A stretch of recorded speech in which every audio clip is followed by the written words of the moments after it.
I knew something was off the minute I saw Gloria Mayfield strutting up my driveway, clipboard in hand, sunglasses perched high on her nose like she was surveying a battlefield. Gloria was the president of our HOA and a textbook Karen if there ever was one. She had that sharp bob haircut, a voice that could cut steel, and a talent for making the smallest thing sound like a federal offense. "Cameron Steele," she barked before I could even say hello. "We need to discuss your property boundaries. Your deed doesn't align with the association's master plan." I leaned against my truck, arms crossed. "Funny, Gloria. The county says otherwise." She sniffed, flipping through her papers like she was auditioning for a reality show. "The HOA has decided to reassign certain easements to better fit the community's vision. We'll need you to sign over the small strip of land on the south end of your lot." I stared at her, stunned. That small strip was my driveway extension. Without it, parking my work truck would be impossible. "Not happening." Gloria pursed her lips, clearly not used to hearing no. "Cameron, if you refuse, the board will have no choice but to take further action. You're in violation." "Violation of what?" "Owning my own land." I laughed, but there was no humor in it. 2 days later, I got a letter taped to my door, not mailed, taped stating that my deed was in dispute and that the HOA had initiated proceedings to claim the disputed land. They even had the audacity to include a quitclaim deed for me to sign, transferring ownership to the HOA. I wasn't stupid. I had paid a lot of money for my property, and I knew my rights. So instead of signing anything, I drove straight to the county records office. Within an hour, I had official copies of my deed, surveys, and plat maps. Everything was crystal clear. My property lines were solid. No disputes. No easements. That's when the real kicker hit me. While I was chatting with the county clerk, she casually mentioned that someone from my neighborhood had requested copies of my deed the week before impersonating me. "What name did they give?" I asked, heart pounding. She checked the log. "Gloria Mayfield." I felt my blood boil. This wasn't some neighborhood spat anymore. Gloria had committed fraud trying to steal my land. I wasn't about to let her get away with it. I didn't waste a second. The moment I walked out of the county office, I called my buddy Marcus. He was a detective with the local sheriff's department, someone I'd known since high school. If anyone could tell me how serious this was, it would be him. When he picked up, his voice was casual. "Steele, what's going on?" I kept my tone even. "Hypothetically, what happens if someone impersonates a property owner to pull deed records?" There was a pause, then a low whistle. "Depends. If they used your name and pretended to be you, that's identity fraud. If they tried to use that information to steal land, that's real estate fraud. State prison time, easily." I filled him in on everything, keeping it tight and factual. Marcus didn't interrupt, just listened. When I finished, he said, "You need to come in. Bring everything you have. This isn't small potatoes." By late afternoon, I was sitting across from Marcus in a cramped back office lined with case files. I handed over the printouts, survey maps, and the letter Gloria had taped to my door. He skimmed through them, his brow furrowing deeper with each page. "This isn't just shady. It's organized," he said, tapping the quitclaim deed with the back of his pen. "This document was drawn up like they expected you to fold without asking questions. And if Gloria signed your name anywhere without permission, well, she's cooked." I leaned back in my chair, feeling a grim satisfaction settle in. "What's next?" Marcus's eyes gleamed with something close to excitement. "We're going to set a trap." Over the next 2 days, I followed his instructions to the letter. I pretended to play along with the HOA. I sent Gloria a polite email saying I was considering the transfer, but needed clarification on a few points. Within hours, she responded, inviting me to a private discussion with the board at the clubhouse. Marcus wired me up with a hidden recorder the morning of the meeting. His team would wait nearby, ready to step in if things went sideways. The clubhouse smelled like stale coffee and cheap carpet cleaner. Gloria sat at the head of the long conference table, flanked by 4 other board members, all wearing stiff smiles. They had a manila folder sitting in front of them, practically radiating heat. I sat down, keeping my expression neutral. Gloria folded her hands primly. "Cameron, we're glad you've decided to be reasonable," she said, her voice syrupy. I didn't respond, just waited. One of the board members, a wiry man with a bad comb-over, slid the folder toward me. "All you need to do is sign. We've already pre-filled the necessary sections to save you time." I opened the folder. Inside was a new quitclaim deed, this one already filled out with my name, but the signature line was blank. I flipped the page. Attached was a fabricated, corrected survey that showed my driveway extension as common HOA property. I looked up slowly. Who drew this up? Gloria gave a tight little laugh. Oh, we have our contacts. It's all perfectly legal. The recorder in my pocket caught every word. I kept them talking, steering the conversation carefully. It wasn't hard. Gloria's ego filled the room like a bad perfume. She bragged about how simple-minded most homeowners were, how easy it was to reallocate underutilized land. One of the others, a heavy-set guy who hadn't said much, chuckled and added, "Half the time, they don't even know what's in their deeds. We just clean up the neighborhood." They weren't just targeting me. They had done this before. When I finally stood, Gloria handed me a cheap pen. "Welcome to the better side of the community," she said. That's when the door burst open. Marcus and two uniformed deputies stormed in, badges flashing. The board members froze, caught mid-smile. Marcus's voice was sharp. "Nobody move. Hands where we can see them." Gloria's face went pale. She opened her mouth, but Marcus cut her off. "Gloria Mayfield, you are under arrest for identity theft, real estate fraud, and conspiracy to commit fraud. You have the right to remain silent." The room erupted into chaos. One of the board members tried to bolt for the side door, but a deputy tackled him before he made it 2 steps. Another woman started sobbing, her mascara running in black rivers down her cheeks. I stood back, arms crossed, watching as they were handcuffed one by one. Gloria tried to maintain her composure, but when Marcus read off the charges, her legs buckled, and they had to half-carry her out. Outside, flashing red and blue lights painted the clubhouse in a sickly glow. Curious neighbors gathered on the sidewalks, whispering and gawking. Word spread fast. By the time the last board member was loaded into a cruiser, half the neighborhood was out there. Marcus clapped me on the shoulder. "We'll be digging into their finances, too. Wouldn't be surprised if there's embezzlement involved." I nodded. "Appreciate it, man." He smiled grimly. "You did everything right. Most people don't fight back."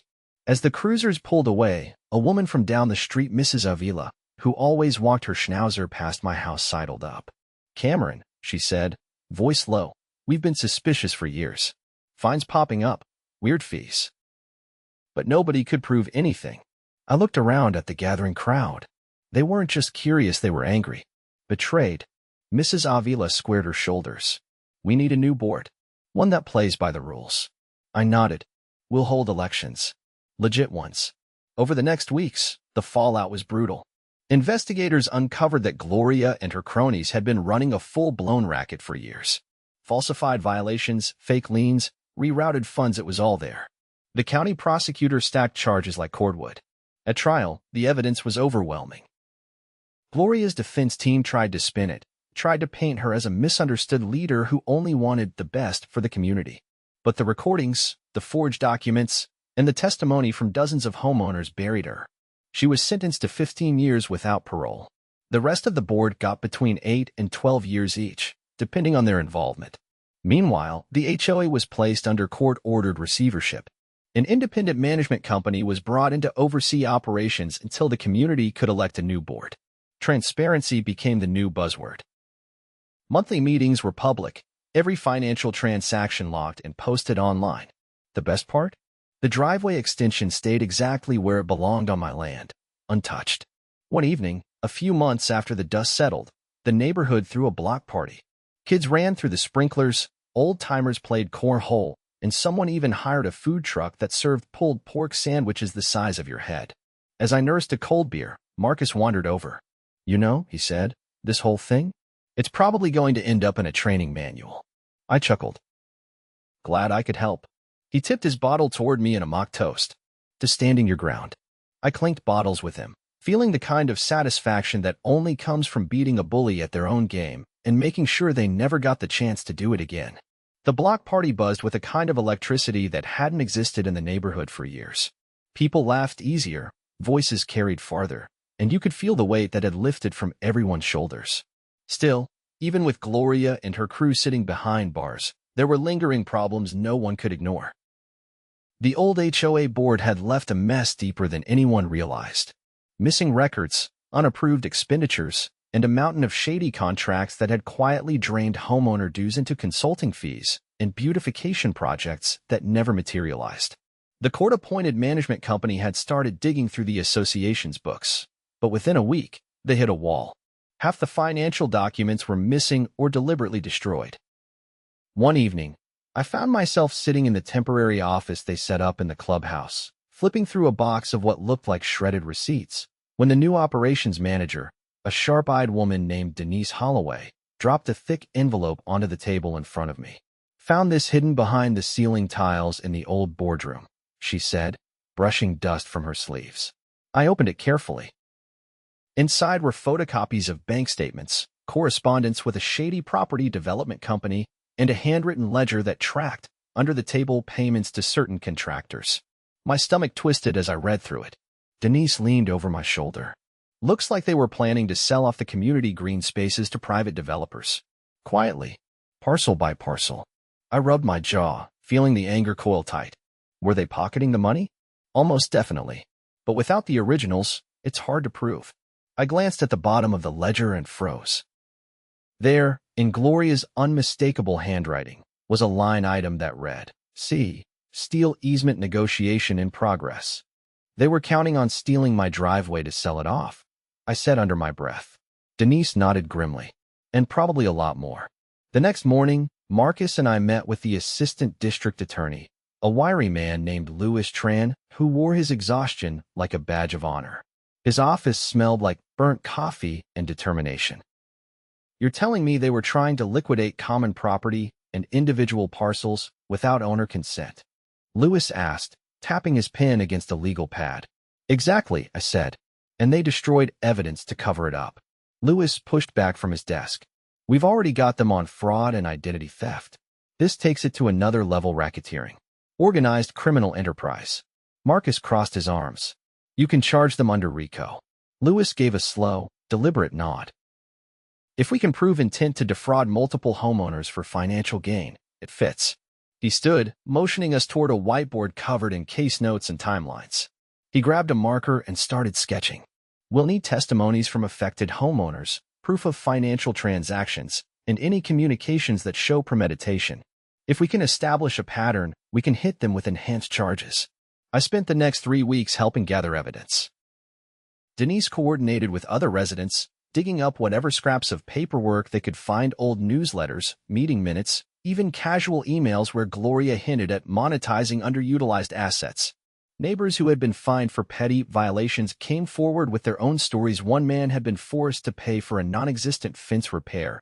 Another woman had been threatened with foreclosure over a fabricated landscaping infraction. Each new account added another brick to the wall we were building against them. One night, around 10, I got a call from Mrs. Avila. Her voice was shaking.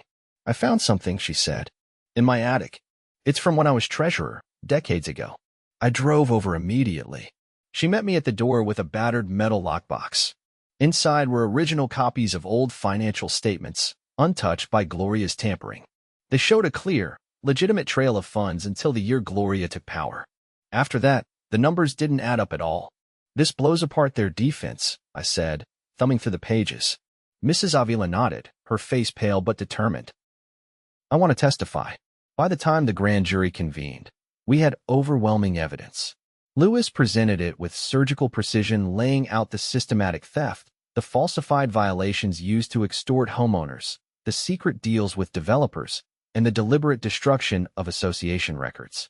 The indictment was a hammer blow: conspiracy, fraud, racketeering, destruction of evidence, and multiple counts of financial crimes. Gloria and her board weren't just facing prison anymore, they were looking at decades. At trial, the defense tried every trick in the book. They blamed rogue contractors, miscommunications, even the homeowners themselves for misunderstanding complex processes. But the jury didn't buy it. Not after hearing Mrs. Avila's quiet, devastating testimony or seeing the mountain of documents we'd uncovered. In the end, the verdict was unanimous. Guilty on every count. Sentencing day was a spectacle. The courtroom was packed: neighbors, reporters, even a few former board members who had refused to participate in Gloria's schemes.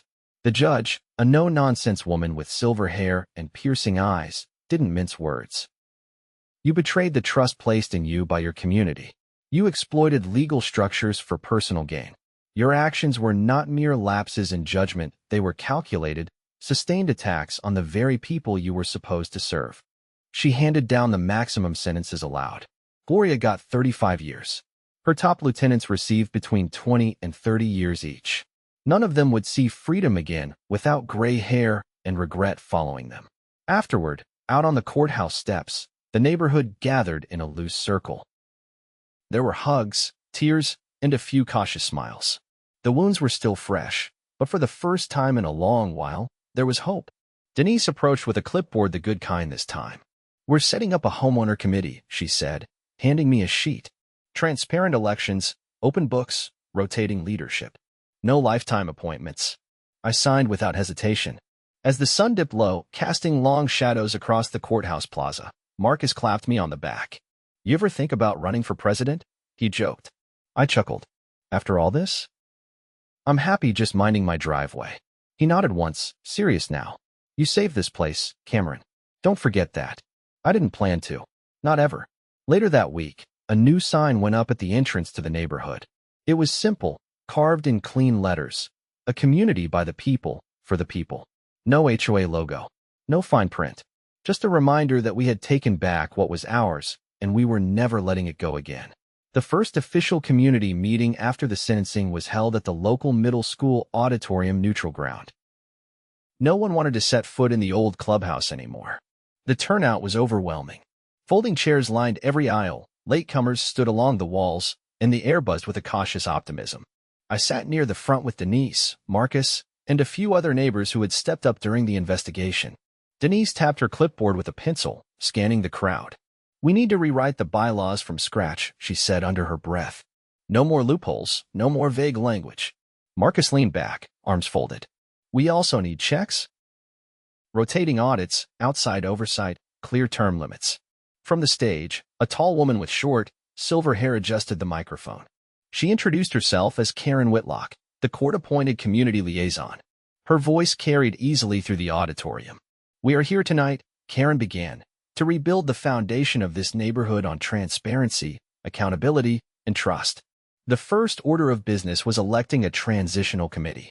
Not a new board yet first, a temporary leadership group tasked with setting up fair elections and drafting new governing documents. Volunteers lined up at the side of the stage, and for the first time, no one looked like they were angling for power. They were teachers, small business owners, retired veterans, people with roots here, people who had something to lose if corruption took hold again. When Karen called for nominations for committee chair, I felt a dozen eyes turn toward me. I shifted uncomfortably in my seat, but before I could open my mouth, Mrs. Avila stood up from her place near the aisle. "I nominate Cameron Steele," she said, her voice steady. A ripple of applause followed. No one else was nominated. Karen smiled and gave a small nod. I cleared my throat, standing slowly. "I'll accept, but only until we get the new elections up and running. No lifetime appointments." That drew a small laugh from the crowd, nervous but genuine. After the meeting, as people filtered out into the parking lot under the soft glow of the streetlights, Marcus caught up with me. "You realize," he said, "they're going to lean on you for everything now." I shook my head. "We're doing this as a group. No more kings and queens around here." He gave a short chuckle. "Good. Because you're going to have your hands full." He wasn't wrong. Over the next few weeks, the work was relentless. Sorting through old contracts, canceling shady service agreements, filing insurance claims to recover some of the stolen funds. We hired a forensic accountant, a sharp-eyed woman named Lydia Price, who uncovered hidden bank accounts tied to Gloria's family members. One afternoon, as Lydia and I pored over dusty boxes of HOA records in the makeshift office we'd set up at the local library, she leaned back in her chair, tapping a faded invoice with her pen. "This one's interesting," she said. "It's a payout to a consultant who doesn't exist. The address listed here? It's an empty lot downtown." I frowned. "How much?" $75,000. That was just one transaction. By the time Lydia finished her audit, the total amount siphoned from the HOA over the years sat north of $800,000. The police had already closed their initial case, but this new evidence forced them to reopen investigations. The lead detective, a no-nonsense woman named Sergeant Valdez, met with us in a small conference room at the precinct. "This isn't just fraud," she said, flipping through Lydia's report. "This is organized theft on a scale we usually see with white-collar gangs." I leaned forward. "Can the new board pursue civil claims against their estates?" Valdez nodded. "Absolutely. And the state can seize assets under the proceeds of crime statutes. You'll recover some of what was stolen. Maybe not all, but enough to start fixing the damage." The civil suits moved faster than anyone expected. Within 6 months, Gloria's house, her vacation property, and several vehicles were auctioned off. The funds went into a recovery trust controlled by the new committee. The sight of her mansion being stripped clean was a moment of grim satisfaction for the entire neighborhood. Meanwhile, the community transformed. The broken sidewalks that Gloria had fined residents for not fixing while pocketing the repair money were finally repaired using legitimate contractors. The community park, once a neglected patch of dirt, was restored with new playground equipment and picnic tables. Volunteers showed up every weekend, tools in hand, ready to rebuild what had been taken from them. One Saturday morning, as I helped plant trees near the playground, a soft voice behind me said, "You're not bad with a shovel." I turned to see Denise, sleeves rolled up, dirt smudged on her jeans. "Years of digging myself out of bad situations," I said with a grin. She laughed, brushing a strand of hair from her forehead. "You know, there's talk of making the committee permanent. Not a traditional HOA, more like a neighborhood council. Volunteer only. Transparent finances. Community votes on any major decisions." I straightened, leaning on my shovel. "Sounds like a real democracy." "That's the idea," she said. "And everyone wants you to chair it." I opened my mouth to protest, but she held up a hand. "One-year terms. No re-elections without a break. Everyone's equal."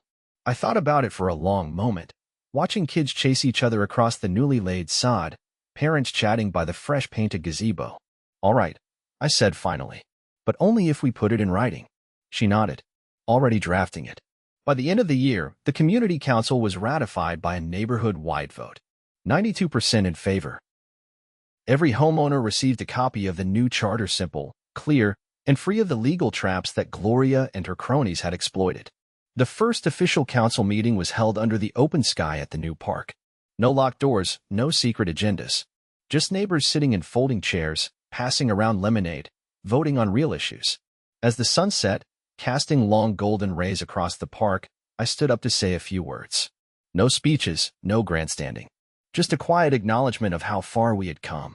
"This place isn't perfect," I said, "but it's ours again. And now, it always will be." Applause rose from the crowd, not the forced, polite kind that had filled the old clubhouse, but something real, something earned.